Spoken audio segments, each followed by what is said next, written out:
আসসালামু আলাইকুম ওরহমতুল্লাহি ওবারাকাতু। ইন্নাল হামদালিল্লাহি কাফা ওয়া সালামুন আলা ইবাদিহিল্লাযীনা ইসতাফা আম্মা বা'দ। প্রশংসা মাত্রই আল্লাহ সুবহানাহু ওয়া তাআলার জন্য, সকলে বলি আলহামদুলিল্লাহ। প্রিয় নবীর প্রতি দরুদ ও সালাম বর্ষিত হোক। আল্লাহুম্মা সাল্লি আলাইহি আল্লাহুম্মা বারিক আলাইহি। রসুল সাল্লাল্লাহু আলাইহি সাল্লাম বলেছেন, সে জামানায় যেমনটি পরিস্থিতি হবে, তার এক নাম্বার হলো চেহারায় ঈমান থাকবে কিন্তু অন্তরে ঈমান থাকবে না।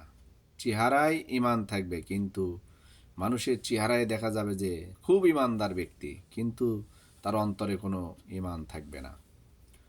2 নাম্বার, জ্ঞান বিক্রি হবে টাকার বিনিময়ে। এলেম অর্জন করছে ঠিকই, কিন্তু টাকার কাছে বিক্রিত হবে। যেখানে টাকা সেখানেই দৌড়, যেখানে যত বেশি টাকা সেখানেই সে হাজির। 3 নাম্বার, সালাম দেওয়া হবে শুধু পরিচিত ব্যক্তিকে। সালাম দেবে মানুষ পরিচিত বড় বড় মানুষকে, তাদের চেহারা দেখে।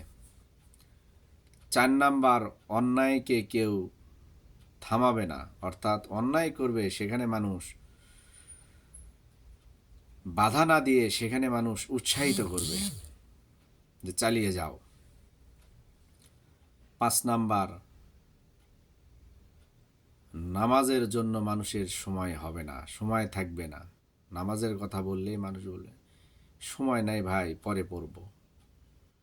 কিন্তু পাপ কাজ করার জন্য, অন্যায় কাজ, অযথা সময় নষ্ট করা, এই কাজ করার জন্য, এগুলো করার জন্য সময় যথেষ্ট থাকবে। আল্লাহ সুবহানাহু ওয়া তাআলা আমাদেরকে হেফাজত করুন এগুলো কাজ থেকে। আল্লাহুম্মা আমিন।